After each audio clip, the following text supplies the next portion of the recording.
చూడండి, దిన భాగముగా యెషయా గ్రంథము 19వ అధ్యాయంలో మనం చూసినట్లయితే, ప్రియమైన వారలారా, ఐగుప్తును గూర్చినటువంటి దేవోక్తి ఇక్కడ రాయబడుతూ వచ్చింది. దేవోక్తి అనగా దేవుని యొక్క ఉపదేశము. ఆ ఉపదేశాన్ని మనం చూస్తే దేవుని యొక్క ఆలోచన విధానం ఐగుప్తు ప్రజల పట్ల, ఐగుప్తు దేశం పట్ల ఆ యొక్క విధానాన్ని ఇక్కడ వివరించడం జరుగుతూ వచ్చింది. వేగము గల మేఘము ఎక్కి ఐగుప్తును కూర్చుచున్నాడు. దేవుడు మేఘాల మీద నడవగలడు. మేఘాల మీద ఎక్కి ఎక్కడికైనా రాగలడు. దేవుడు వాహనం ఏంటని చూసినప్పుడు మేఘాలే దేవుని యొక్క వాహనాలు. మనకైతే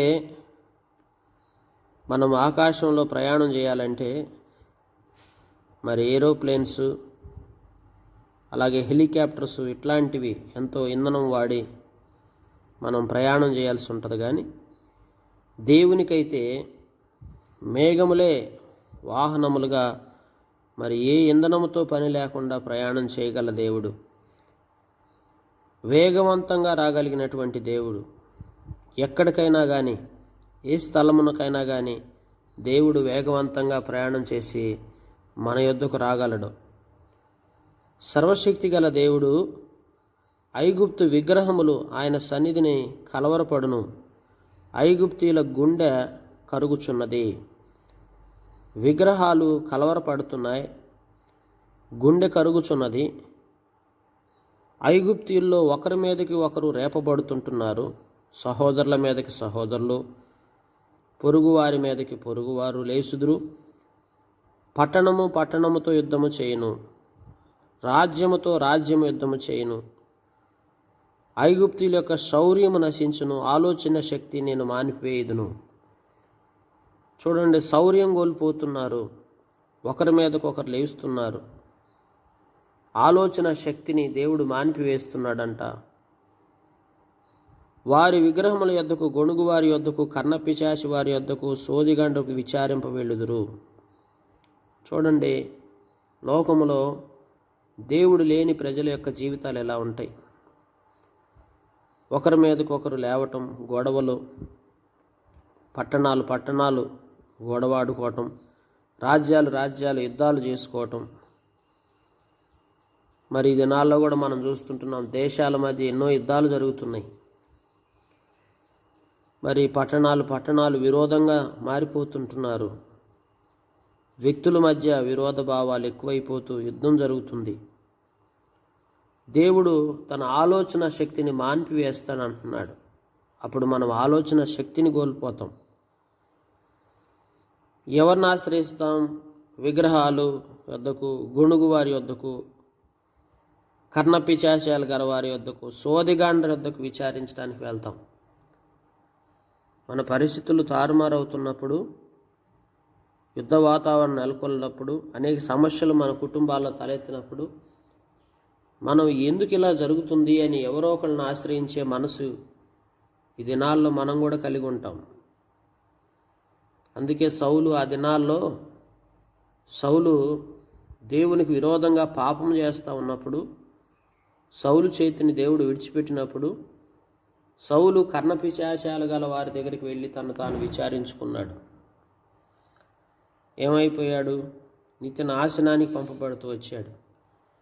ఈ దినాల్లో కూడా మనం అంతరాలు కట్టుకోవడం, మాంత్రికులను ఆశ్రయించటం, అలాగే మరి ఆయా స్థలాలకు వెళ్ళి మా భవిష్యత్తు గురించి మాకు తెలియపరచండి అని చెప్పి మరి సోదిగండ్రను, అలాగే మరి కర్ణపిశాచాలు గలవారిను, గొణిగేవారిని, అలాగే విగ్రహ సంబంధమైనటువంటి మరి ఆరాధనలు జరిపేటువంటి వారిని, అలాంటి వారిని వెళ్ళి మాకు మంచి దినాలు చెప్పండి, మాకు మంచి రోజులు ఏవో తెలియపరచండి, మా గడియలేంటో చెప్పండి, మాకు ఎట్లా దీవెన వస్తుందో చెప్పండి, మాకు సమస్యల నుంచి విడుదల ఎట్లా పొందుకోవాలో మాకు తెలియపరచండి, మాకేదైనా అంతరాలు ఉంటే ఇవ్వండి, మాకేదైనా మాంత్రిక శక్తులతో మాకు సమస్యలు పరిష్కరించండి అని అడిగే స్వభావము, మనస్తత్వం అనేది దేవుని దృష్టికి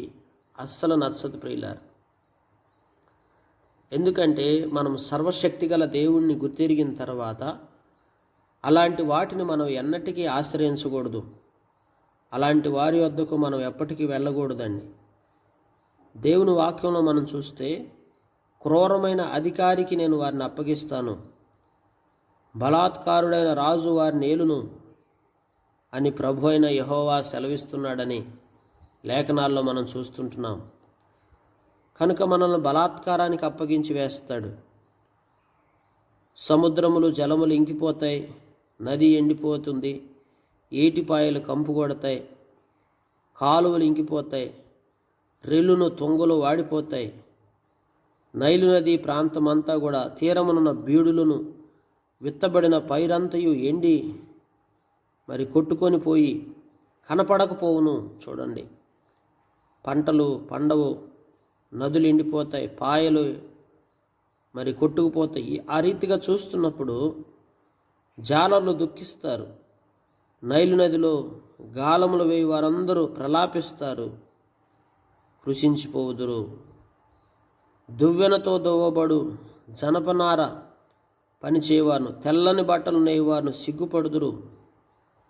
రాజ్య స్తంభములు పడగొట్టబడును. చూడండి, రాజ్య పరిస్థితి ఎంత దుర్భరమైపోతూ వచ్చిందో.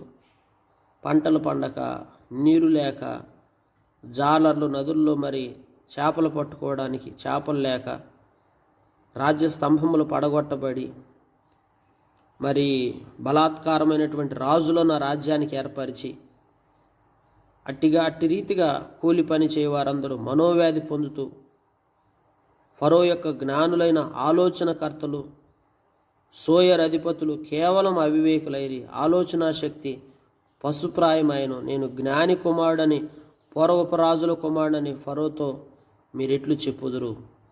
చూడండి, జ్ఞానుల జ్ఞానము సిగ్గుపరచబడినని బైబిల్ రాయబడతా వచ్చింది.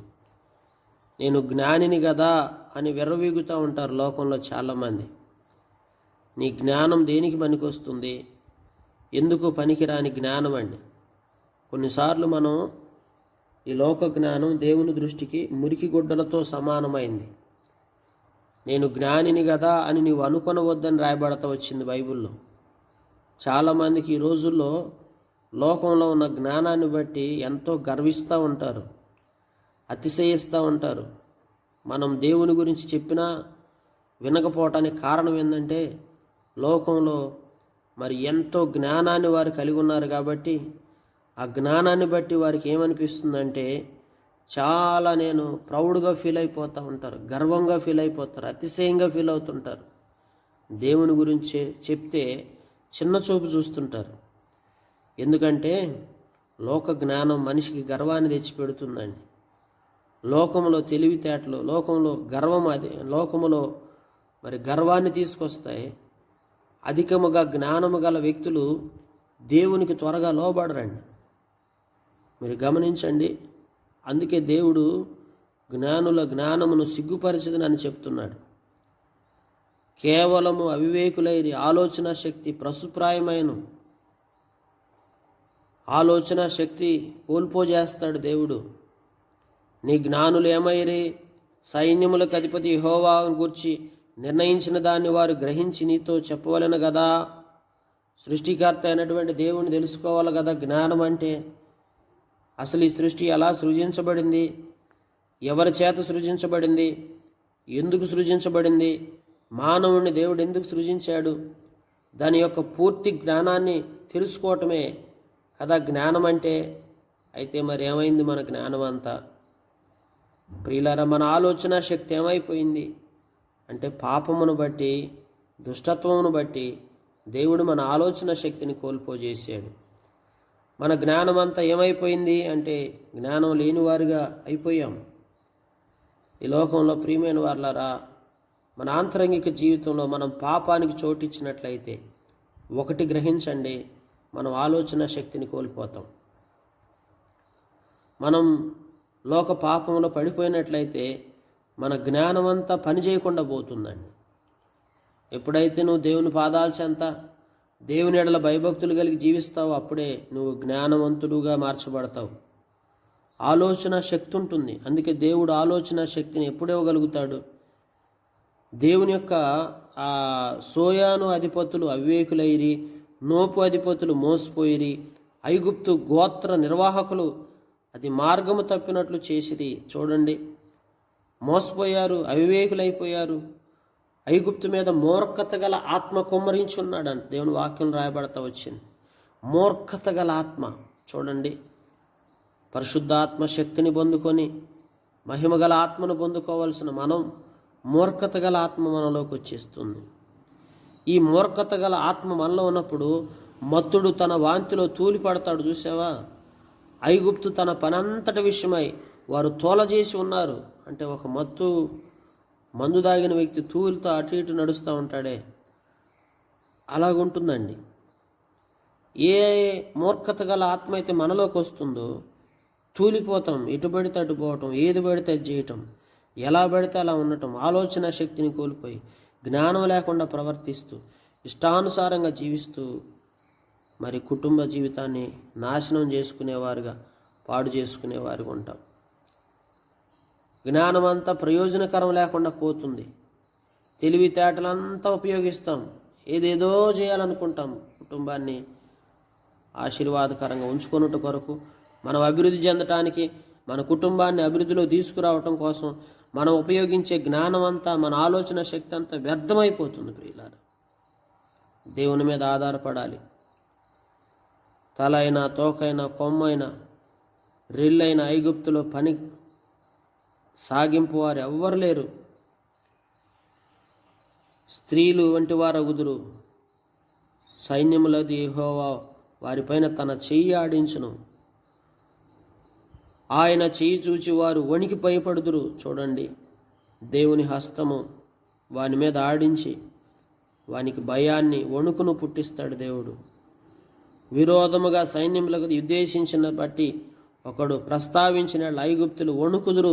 చూడండి, దేవుని విరోధంగా ఏమాత్రం ప్రస్తావించినా, మాట్లాడినా కానీ దేవుడు వారిని వణికేటట్లుగా చేసేస్తాడంట ప్రియులారా. కనుక ఈ దినాల్లో చాలామంది దేవునికి విరోధంగా మాట్లాడుతుంటున్నారు. దేవుని అపహాస్యం చేసేవాళ్ళు ఉంటున్నారు. చూడండి, మీడియాల్లో ఎన్నో చోట్ల దేవుని గురించి ఇష్టం వచ్చినట్టు మాట్లాడుతుంటున్నారు. కానీ ఇలాంటి వారు మొత్తం ఒక దినాన వణికిపోతారు. గడగడగడ వణుక్కుంటా దేవుని సన్నిధిలో చేతులు కట్టుకొని నిలబడి వణికిపోయే పరిస్థితిని మనం కళ్ళారా చూస్తాము. ఈ రోజున ఎవరైతే విమర్శలు చేస్తున్నారో, ఎవరైతే విరోధంగా మాట్లాడుతుంటున్నారో, విరోధంగా లేస్తున్నారో, సర్వశక్తి గల దేవునికి విరోధంగా లోకములో మరి అనేక రీతులుగా ప్రయత్నాలు చేసి క్రైస్తవ్యాన్ని అణచటానికి ఎన్నో రీతులుగా ప్రయత్నాలు చేస్తున్న ప్రతి వ్యక్తి కూడా ఒక దినాన అణచబడతా వస్తాడండి ప్రియులారా. అందుకే దేవుని వాక్యంలో మనం చూస్తుంటున్నాం, సైన్యములకు అధిపతి యెహోవా ఒక సూచనగాను సాక్షార్థముగా నుండును. బాధకులను గురించి యెహోవాకు మొరపెట్టగా ఆయన వారి నిమిత్తమే సూర్యుడైన ఒక రక్షకుని పంపుతాడని రాయబడుతూ వచ్చింది. అతడు వారిని విమోచించును. ఎవరైతే బాధింపబడుతున్నారో, ఎవరైతే మరి దేవునికి మొరపెడతా దేవుని పక్షానుండి దేవుని సన్నిధిలో ప్రార్థన చేస్తూ ఉంటున్నారో, అలాంటి వారిని రక్షించడానికి ఒక రక్షకుడు పంపబడుతూ వస్తానని లేఖనాల్లో మనం చూస్తున్నాం. రక్షకుడే ప్రభు అయిన యేసుక్రీస్తు వారు. ఆయన పంపబడతా వచ్చాడు. ఈనాడు ఆ రక్షకుడు మన లోకానికి పంపబడటం బట్టే మనందరం విమోచించబడ్డాం. లేకపోతే అదే ఐగుప్తులో పాపంలో మనందరం కూడా నశించిపోయేవారు. దేవుడు తన కనికరం చొప్పున ఆ యొక్క పాపం నుంచి మనల్ని విడిపించి ఆ గొప్ప రక్షకుడిని మన కొరకు పంపిస్తూ వచ్చాడు. నిజంగా ఆలోచన శక్తిని కోల్పోయి జ్ఞానం లేకుండా వెర్రివారుగా ఐగుప్తు దేశంలో ఐగుప్తీయులు ఎలా ప్రవర్తించారో అలాగనే మనం అందరం ప్రవర్తించిన వారమే. అయితే ప్రభు కనికరించి మనకి ఆలోచన శక్తిని ఇచ్చాడు, జ్ఞానాన్ని ఇచ్చాడు. సృష్టికర్త అయినటువంటి దేవుని తెలుసుకుని గొప్ప ధన్యతను ప్రభు మనకు కలగజేస్తూ వచ్చాడు. దేవాతి దేవుడు మనల్ని కనికరించి మనల్ని విమోచించుట కొరకు ఒక రక్షకుడిని పంపించాడు. మనం బాధపడుతుంటే చూడలేక ఆ బాధ నుంచి విముక్తి పొందుకొనుటకు, ఆ పాపం అనే దాసత్వం నుంచి, బంధకాల నుంచి బయటకు వచ్చి మనం స్వాతంత్రంతో దేవుని పక్షాన నిలిచి ఉండుట కొరకాయి దేవుడు ఒక రక్షకుడిని పంపిస్తూ వచ్చాడు. ఆ రక్షకుడే ప్రభు అయిన యేసుక్రీస్తు వారు. అందుకనే ఐగుప్తీయులు తెలుసుకున్నట్లు యెహోవా తన్ను వెల్లడిపరుచుకొనును, యెహోవాను తెలుసుకుందురు. చూడండి, దేవుణ్ణి తెలుసుకోవడానికి దేవుడు తను తాను వెల్లడిపరుచుకుంటాడు. దేవుని వాడు ఖచ్చితంగా తెలుసుకుంటారు. వారి బలి నైవేద్యములు నర్పించు, ఆయనను సేవించుదురు, యెహోవాను మొక్కుకొనెదరు, తాను చేసుకున్న మొక్కుబడులను చెల్లించెదరు. యెహోవా వారిని కొట్టును, స్వస్థపరచవలన ఐగుప్తీయులను కొట్టును. దేవుని వాక్యంలో మనం చూస్తుంటున్నాం. ఎందుకండి మానవాళి జీవితాల్లో దేవుడు శిక్షను పంపిస్తున్నాడు? ఎందుకు శాపమును అనుమతిస్తుంటున్నాడు? ఎందుకు రోగములను అనుమతిస్తుంటున్నాడు? ఎందుకు అనేక రీతులుగా నాశనకరమైన తెగులు అప్పగిస్తుంటున్నాడు తెలుసా? వారు దేవుని తట్టు తిరగాలని, యెహోవా వైపు తిరగగా ఆయన వారి ప్రార్థన అంగీకరించి వారిని స్వస్థపరచును. కనుక ప్రియమైన వారలారా, గాయము చేయువాడు నేనే, గాయమును స్వస్థపరచువాడను నేనే. ఎందుకు గాయం చేయటం ఎందుకు? తిరిగి గాయాలు స్వస్థపరచడం ఎందుకు? ఎందుకంటే మానవాళి యొక్క జీవితంలో ఉన్నటువంటి పాపము నుండి మనుషులను విమోచించుట కొరకు, విమోచన కొరకు, గొప్ప రక్షణ పొందుకొని ఆ యొక్క నిత్య రాజ్యానికి సిద్ధపడుట కొరకై దేవుడు వీటన్నిటినీ అనుమతిస్తూ వచ్చాడు. అందుకే అషూరు రాజమార్గం ఏర్పడును. ఐగుప్తీయులు అషూరునకు పోచుందురు. ఐగుప్తీయులు అషూరీలు యెహోవాను సేవించెదరు. చూడండి, అందరూ కూడా సర్వశక్తి గల దేవుడును, ఈ సర్వలోకములో అందరూ అంతటను మారు మనసు పొందాల్సిందే. అందరూ అంతటను దేవుని తెలుసుకోవాలండి తప్పనిసరి పరిస్థితుల్లో. అందుకే అషూరీలు కూడా ఇశ్రాయేలు మూడవ జనమైన భూమి మీద ఆశీర్వాద కారణముగా ఉండును. కనుక అషూరీలు మారు మనసు పొందారు, ఐగుప్తీయులు దేవుని తెలుసుకుంటున్నారు. మనందరం కూడా ఒకప్పుడు ఐగుప్తు పాపమునకు సాదృశ్యం. ఆయా జాతుల్లోంచి అందరూ కూడా ప్రభు వైపు తిరుగుతూ వస్తుంటున్నారు. నా జనమైన ఐగుప్తీయులారా, నా చేతుల పనైన అషూరీలారా, నా స్వాస్థ్యమైన ఇశ్రాయేలులారా, మీరు ఆశీర్వదించబడదురని చెప్పి వారిని ఆశీర్వదించుదును. కనుక ఆశీర్వదించబడిన జనాంగంగా అందరినీ చేస్తూ వచ్చాడు. ఎవరెవరిని చేశాడు? ఐగుప్తీయులను చేశాడు, అషూరీలను చేశాడు, ఇశ్రాయేలును చేస్తూ వస్తుంటున్నాడు. ఈ రోజున ఆశీర్వదించబడిన జనాంగం ఎవరండి? ఒక ఇశ్రాయేలీలేనా? ఒక యూదులేనా? కాదు.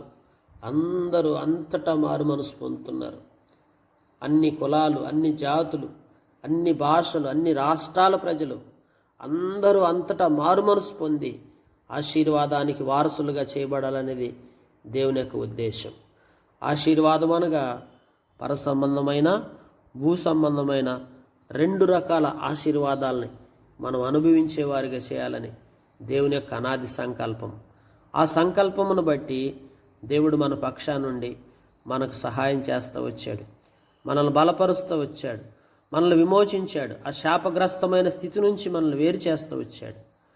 ఐగుప్తు పట్ల ఎన్నో రీతులుగా మొదట అన్ని రకాలుగా అనుమతించి తన చేతిని ఆడించి అన్ని రకాలుగా వారి జీవితాల్లో నష్టపరిచిన దేవుడే ఒక లోకరక్షకుడుగా ప్రభు అయిన యేసుక్రీస్తు వారిని లోకానికి పంపించి మనలందరినీ విమోచించాడు. ఇప్పుడు అషూరీలు, ఐగుప్తీయులు, ఇశ్రాయేలు అందరూ ఆశీర్వదించబడిన వారే.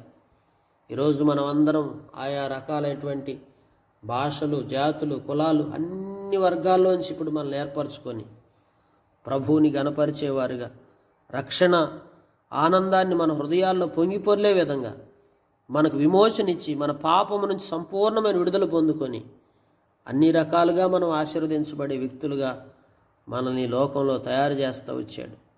ఇది గొప్ప ధన్యత ప్రియులారు. అందును బట్టి దేవునికి ఎంతో కృతజ్ఞతలు తెలియజేద్దాం. హృదయమారా ప్రభువుని స్తుతిద్దాం, ఆరాధిద్దాం, ఘనపరుద్దాం. ప్రభువా, నా జీవితంలో ఎంత గొప్ప మేలు చేసావని ప్రభువుని కృతజ్ఞతలమై బ్రతుకుతూ అట్టి ఆశీర్వాదాన్ని మనం అందరం అనుభవించేవారుగా ప్రభు పాదాల చెంతకొచ్చి ప్రభు సన్నిధిలో అట్టి రీతిగా దీవించబడుతూ వద్దాం. దేవుడి మాటలు దీవించి మన గ్రహింపులో తీసుకొచ్చి మనకు సహాయం చేసి మనల్ని బలపరచునుగా కోల్పోయేటట్టు